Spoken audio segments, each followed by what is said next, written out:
so blessed to have had him for as long as we did. And I was so happy. Aaron, thank you for making him come to the house that night that we had that one last time where we could all share that energy, because it had been so long. And that will forever be special to me, watching Raymond laying on the couch being beaten by foam noodles by my child and our friend Donna's little girl Kaylee. And the pictures that I have a couple of those, but they didn't come out all that well because of all the motion, but it was, he got up and he walked over to me and he's like holding his knees. Oh my God, kids are so exhausting. But he was like, you could tell that he was absolutely enjoying that, sharing that energy with our children. And it's, I remember saying, you can stop or say no. But he was like, I'm fine. I go to this every day, but I'm fine. It is an option. So, yeah. I'm done. Okay. So, mine's a bus story. Imagine that. So I was young and downtown, and you know how you just, I don't need to explain because you know Ray, and I still can remember all these years ago, the first time I saw him. I was standing in front of M&DR Nuts because the buses used to, Right there. that was, yep, and that's where we would transfer, and he was hanging out of the bus window, talking, and out of the window, talking to what I would later find out was Chris Hastings. And I remember seeing him in all of his Ray glory, and I knew that it was okay to be me. And I don't know how else to explain that other than we all struggled. We all came together for a reason. And I remember looking at him and I thought he was the most beautiful thing I had ever seen. And I don't mean that in an attractive way, just the most kind and gentle and caring person. So, even though I'm speaking right now, I'm actually the really shy one. And so I just mildly stalked him for, the better part of a year before I actually said hello. And he would smile and wave, because I was also a punk rock kid, so we clearly had some sort of connection. And then obviously later on, throughout high school and after we became friends. But yeah, I was like Ray's stalker, in a good way. Yeah, like whenever he would show up, I would be really happy that he was there. And it's silly, like now I'm like, or I could have just talked to him when I was 14, But, so that's my story. And then, happy Bill Metris isn't here. And when all of this happened, I'm sure you guys that are on the feed remember it, and I'm gonna say this because it made so much sense. Bill said that his memory of Raymond was, we were at the Casa Linda, bands were playing. And he said, and he was like, I don't know, there was like, the jukebox was playing, it must have been in between bands. And he said, and nobody was dancing except for Ray. And he said, and I can remember still hearing his bracelets clanking, and he was just dancing like Raymond did. And Bill said, I remember standing there and looking at him and watching him and wishing that I could be that free. And I think he gave so many of us the freedom to just be who we are, unapologetically, and I don't think that that's ever how he saw himself. So that's all I have to say. Carol. Percy? And speaking of people who cannot be with us tonight, I should have said this when I was up front and I totally forgot about it. Greg Day, I don't know if anyone remembers him from, the Evil Vicious Bastards and Iron Wombat. He really wanted to be here tonight, but he has a daughter who participates in track and she had a very big meet today, so he's unable to join us, but he did want to send his love and well wishes to everyone. And Jamie Wellworth also texted me this morning and said he sends his love and hugs to everyone. Yep. It was very saddened by Pure in Raymond's loss. spirit. And My God. Bill he brought me here from Syracuse Yeah, right off the yeah. plane. He was very sweet, and that is something he said to me in the car about Ray. He literally used those words. He said, gave him permission to just be him, and I just thought, oh my God. Yeah. If you said no more, I can't imagine a better gift, right? I mean, just, I struggle for so many things in life. At one point in your life you think are important, but the truth is just being your authentic self, and just even one person out there that says, that just smiles. I mean, even, I think we're just primal sometimes. We feel the essence of a person, and you feel one person, you know what I mean? It's like, I always knew Ray felt very safe with you. Like, I felt really good at one point in my previous life when I actually made a ton of money and I was running all these clubs, and it just finally got in a motorcycle my parents never let me have, got a little BMW, had a little townhouse, but I asked a lot of my sales guys, gave them a lot of cash, I was wrapped on cigars. I mean, these dodo birds, I gave a guy a $500 Movado watch once, because the owners were giving me a big promotion, and they was too cheap to recognize someone I wanted to bring up. And this guy opens up a box, he goes, oh, cool, Mama Bear, a black watch. He said, Movodo or something. And all the guys are hitting him saying, dude, it's like a chick magnet thing or something. I'm laughing, but I snuck off and just made a little call. I'm like, I'm gonna give my truck to my brother for $1. And that was my favorite vehicle of everything. And he was so ecstatic, but he just brought back a memory. His first thing he said to me is, I'm gonna go see Jenny. And it was just, why do you know that? I Yeah, just with thought the about that. vehicle. I know, Oh, so- his wheels. And just thinking about feeling safe and feeling, I think you had a lot to do with that too, with Rayray. I just always knew when he was like around you, like there was a safety feeling there too. I mean, I know that's, you guys were in it for all the reasons, what you even alluded to, the depth of that. And that you even thought you had to worry about prefacing with everything. I've never been threatened by that. I've learned, if anything, life's taught me just when you love purely and joy, and you validate everybody's, right? You know, and I hope I did an okay job with you guys 3 weeks ago. You were all worried about, well, our pain couldn't compare to yours. And do you remember me at one point stopping you guys and just hugging you and saying, fuck that. You love him and he loves you. Like, your pain this is all equally important. I just wanted to take that off the table. Like, it's real.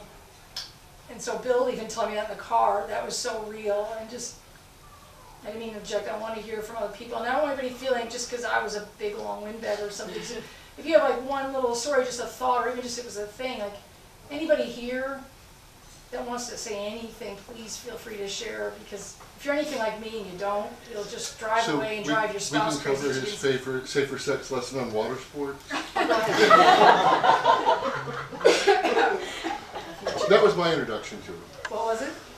My roommate at 48 Court Street was doing a safer sex demonstration. Yeah. And when she got to water sports, she's like, below the neck, above the waist, and you're cool. Oh my God. You know, you don't want to get... There And the he eyes. absolutely lost it, and that was forever his memory of Kelly. When I, came back up 5 years ago and ran into him again, that was the first thing he said. Is Kelly still around? You know, the water sports is falling below the neck and above the waist. That's awesome. It's, that was my introduction to him. And never in the eyes. Never in the eye.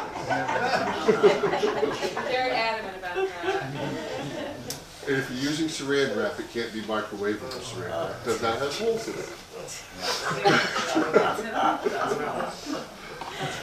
Yeah, that was my introduction to him. The thing that I get out of Raymond is, I think we all know that he was tortured his whole life from his own brain. There were things that went on, and he was in pain a lot, but he still managed to inspire love and friendship and kindness even through all that pain. And unfortunately, he tried to hide it from everybody.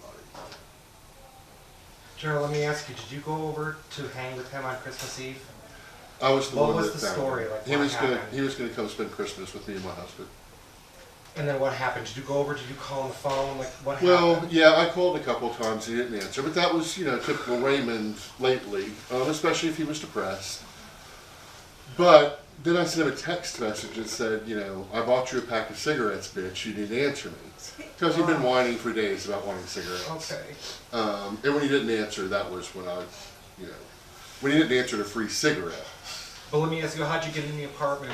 He always left his door locked for me when I was supposed to come over and pick him up. So you found him passed away? Yeah. Can I ask you a question? Did he look like he was struggling? No, he was laying in bed. Thank you. He looked like he was asleep, and when I first went over, I thought that's what the deal was. And I was actually cussing him out when I went over there because his bare white ass was sticking up in the air. He was laying face down, and he looked like he was asleep.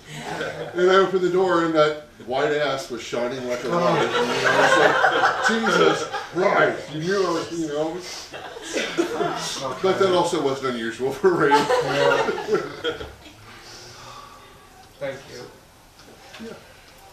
you. He became a special friend the last several years, and I think when things got tougher for him, I was a person he knew that he could talk to, especially with the mental things. Number one, I come from a long line of crazy, but number two, I had a brain tumor, and that has really affected my mental state, so to speak. I'm kind of like Sophia from the Golden Girls on acid. If I Did think you guys it's go down going to to New come out York of my City? mouth. You guys went to New York City like together? You did a lot of trips back and Yeah, forth? he always went with me for my checkups at Sloan, and he would go with me in here because I needed help with her when I was, in the MRI for an hour. Uh-huh. So he would hang out with her in the city, and that was when he always changed. The second we got to the city, In the city. he could be in one of the worst paranoid fits where I literally had to threaten beating the piss out of him when he tried to cancel on me one trip because he was all paranoid. We got to the city and I couldn't even get out of the fucking parking garage because he would not shut up. He was talking to everybody. I mean, he went from this paranoid I can't leave my house to didn't matter who you were. The second he got in the city, every time. He's stomping grounds. Yeah. He was always like that. Like the more stimulation, the more going on, the more people he could find to love. And like he just found something that was just so delicious in everyone and wanted to share people with each other. Like he would just turn on like full fire. But that was also somewhere That was where when in we- there he had to find his balance, and I think he would retreat We were back sitting here on to a- the ground. But We were sitting on the bench outside the hotel the last time I went. And actually, I think she left Candace, who works at STAP. We saw like Candace 30 years from now. It was her, just with silver hair, the same crazy shoes, and walking with her bedazzled cane. And she was a hoot. And Raymond, of course, started hooting and hollering and telling how beautiful she was, and the person sitting next to us was like, would you shut up? So, yeah, I mean, I was happy that he got to have that. In the visit at Colleen's house, he talked about that all the way up to the last time I talked to him. I mean, that was certainly his happiest time that he had in such a long time. Oh. To the point that I got sick of hearing about it. I was like, here are like two people that you're talking about. Shut up. But it was. He was thrilled. He actually, the day that you had that party, he was supposed to go with me and Hera to the vet. She had her knee surgery. And he was supposed to help me with her, but he actually called me. I gotta go away from noise, so just, I'm sorry. He actually called me and canceled on that, and that was when I knew it was, something important for him to cancel on Hera. Yeah. Yeah, me, I could see it. Hera, that was the. That was amazing. It's nice of you to, that's actually very kind of you to, those are little things, it's kind of you to also let Colleen know about him acknowledging that party, because I know that just from meeting these guys, just feeling their struggle, but also the joy that they had that kind of reunion, it was almost like the 80s reuniting, or I don't want to mess up the word, but it was just so, and then what perfect person, because Erin she doesn't take crap from anybody, so for her to, she probably said the words that you would have said, another personality might have let Ray's strong personality win that one, but you just said, no bitch, you're getting in the car, I'm here, and I think Jerry was probably the other person that would have made that happen had it been there, so it's. He definitely never argued with me or my mother, who was her. There were a couple of times when he went in his downward spiral a couple of years ago. My mother literally went in there and dragged his ass out of his house. I mean, dragged him. Grabbed him by his shirt and said, no, we're going. You know, but speaking of everyone that was at Colleen's, I know he's not here tonight, we couldn't make it, but Mike, you know, I can't say why. I was going to say, you know, pass on to him that Raymond talked about him a lot the last couple of weeks before, and I think it's because of everyone getting together. He messaged me and he had plane tickets all set to come into town, and he got the flu. Mike did. Like this. Oh, really? Yeah. So he didn't make it. So. I'm sure he's fine. But I would tell him. She'll marry her because she's in California. She sends condolences. She's the one that introduced me to your brother. She said, oh, I met this guy. He's with the record store in the hall. It's kind of weird. He's like us. She brings over this kid.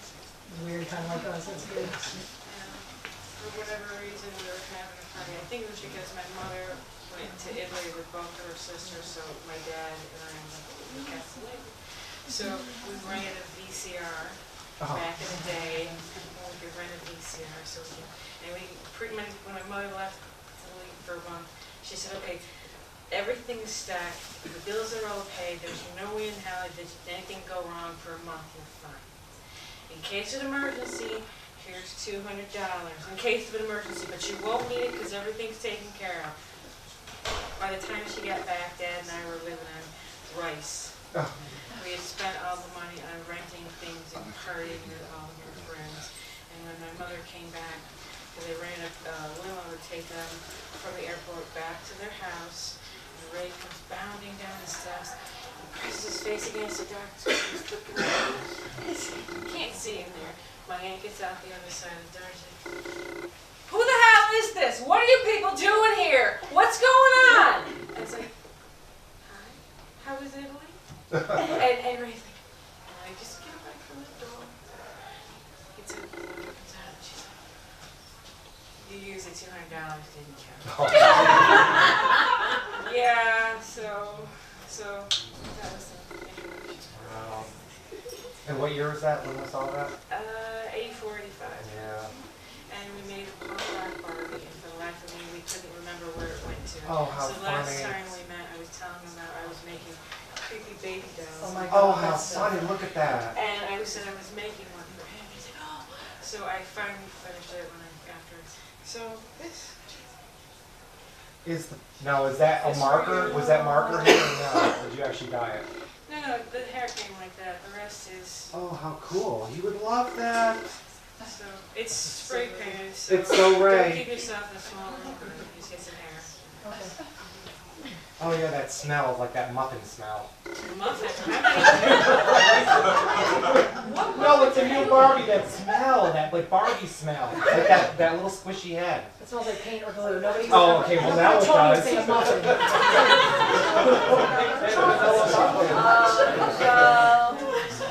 But she has like some this. That's nice. Yeah. Stacy, that's nice. Very fun. Oh, it's so Step, Oh, yeah. step away from the dog. Can we embarrass the nice man who reached out to me? Is that David Brown? Is that David back there? Tina? Dave, Peanut. you're being called upon. Yeah, I just want to embarrass you. You were just very kind. You reached out to me even on your own outside of a group text, and I've been wanting to hug you anyway. I just want to. You just hi. I knew you're just another person that just another incredible. I could tell you're just a really good human being, and just the way you were just reaching out and about Ray and then putting the name and face, and I was like, oh, your picture is at Colleen's party too. I started like learning everybody, and it's like, my God, the guy's striking. Looks like a GQ kind of guy. I just wanted to thank you also for reaching out, because you were just very kind in your words, reaching out to me and stuff, and I just am grateful. And I know I just called you out of a cry. I was. That's okay. I'll take my turn. You traveled to be here, didn't you? Yeah. Where do you live? Santa Cruz. No, California. That's amazing. it's nice, beautiful. What a tribute. I mean, Jenny too, coming from California, just like, these are things I wish, I'm sure Sue, you know too, Ray, smiling, just thinking like, I'm important enough, these people like travel, anybody's coming here or putting the boards together and everything, so I'm grateful you were here, really, and thank you for being willing to share a little bit, even if I embarrassed you. No, you didn't. Well, the good part is that I don't have any bad stories of Ray. You know, I guess I was one of the lucky kids that I didn't get into a lot of the bad behaviors a lot of you guys did. So that means I have to remember a lot of the things you guys did. We're gonna start us off with lies? I didn't, let's just say I remember everything bad that I did. So it never had anything to do with Raymond. No, Ray, Ray, I don't remember how I met Ray. I'm guessing that it was through you in high school somehow. I remember watching TV at his house. I remember going to New York City and on going our to your trips. apartment. Yeah. And I remember sitting down, we were like teenagers, right? And so we're Yeah. still kind of learning things and figuring out who we are. And, Ray's like, so, Peanut, how straight are you? Pretty straight, Ray. He's like, you mean like 75 or something? And it's good because he forced you to think. It was, I was. I didn't even want to dare. Yeah, I mean, it was, the world for me was so black and white then.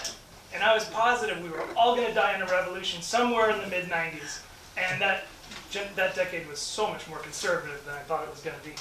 But I think Ray always knew also that I needed to lighten up a lot. And so he would bring a lot of levity to it. And I don't know how I never did politics with him. I was so political and I was so damn sure about how everything was going to go down. I remember going to New York City, he's like, let's go to a Queer Nation meeting, it'll be awesome, And I'm like, going to Queer Nation? And then it's like, okay, But he always made it fun. I was like, we're going to go fuck shit up. And he's like, no, we're going to have fun. And I was like, well, when the revolution comes and all this other stuff. And one time we were swimming, and Jen, I know you don't remember this because I already bounced this story off of you, but we went swimming in the summer out at Struble Park, out at the reservoir. And I'm out there swimming out there in the water, and I was always talking about the revolution. Ray's out there on the beach, and I'm probably almost a football field out in the water, and he's like, "Oh no, Peter, you're gonna miss it! Here it comes, the revolution! It's coming! You better swim!" And I'm just out there and he was always about that for me. He was always breaking it out, just making it start. And it was great to see him also back in October because I hadn't been hit on in years. And no, it was good. It was just like I remembered him. He was warm and friendly and disarming and kind and accepting. And this is my first family in that sense. I don't know if I was loved growing up, but I'm not sure if I was always accepted. But and here I was, and Ray was a big part of that. And so thank you for that. Yeah, thank you. And thank you, Ray. Yeah. That's amazing. Thank you. I have a story. I'm Jen. I'm the other Jennifer. Yes. Okay, yes, So, first time I met Ray was, I Yeah. really don't remember, but he was working at Fuddruckers. Yes, he was. Fuddruckers. Yes, he was working there. And there was a time when he was at my house, and he had somebody, I don't know who it was, some guy he was dating. And my mother, everybody knows my mom and dad, walked in, and he's making out with this guy on the fireplace, and she was mortified. But fast forward, Donna, Jeremy, and I decided to run away.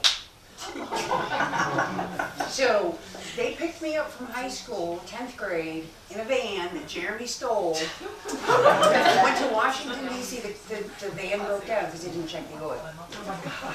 So He just took off, he just left. For some reason, I don't remember why Ray, but he was the mediator. my parents went to your house Oh, wow. and Oh, they I did? would call. I think Ray was the one that went and got my parents to come because I wouldn't call them. But you're at a phone booth, there's no cell phones. Right. Right? So, Totally. but that was just, Ray was the mediator. Even though he mortified my parents. Yes. Or my Who mother. drove? Who drove down to DC? Did Ray drive? No, it was Jeremy, I, and Oh, Donna. how classic. And of course, we get stranded in stairwells and whatever. But That's amazing. How so I about didn't those? know if you were there, if you remember. Oh, you were in that. You were. What year would this be? 88. Okay, you took off. You went to Boston. Yeah. Yeah, unless it was like a holiday or something, but it was like just a regular, you know what I mean? But your That's bedroom was funny. still there. Ray took all your Go-Go's 45s. They're all on the wall. Here, I don't remember like how, but that was just what he was always a mediator. He wanted, if anything was going on with anybody, he wanted to patch it up. Yeah, I could see that. I could definitely see that. It's funny. You guys stealing the van and dying. That's a second Remember time. you, Ray, and I hanging out on the playground, like with those slides that went down, and we're all like huddling in the slides, and the guy's like going with the light, like the policeman. Did you see that? Remember that? We were sitting in that tube, you know where the kids go down? Like Nomland, Yeah, Nomland. We called it Nomland. that was up by my house. That was up by your house, and we're all like huddled, and I don't know what we were doing. And it was like 2 in the morning. Like, what were we doing? Playing some movie. So, right? And the policeman's coming with the light. And we're like all huddled in this like blue tube. You remember that? I don't remember. And Ray's head sideways because he has the mohawk up. Right? And there's like that little tube and he's like sideways. And I'm probably doing this way because I have my hair up here too. Oh, how funny. Running around without a shirt on, right? Totally. Right. All the time. Oh, that's fun. That's fun. That's fun memories. A lot of memories with your brother. No, I know, it's like A lot of subtle memories. people find subtle people. Totally. Nothing is subtle. Wow, that's wonderful. Yes. I'm glad you had that. I'm glad you had that. And you mentioned, that little angel came right up to me with Ray's apartment for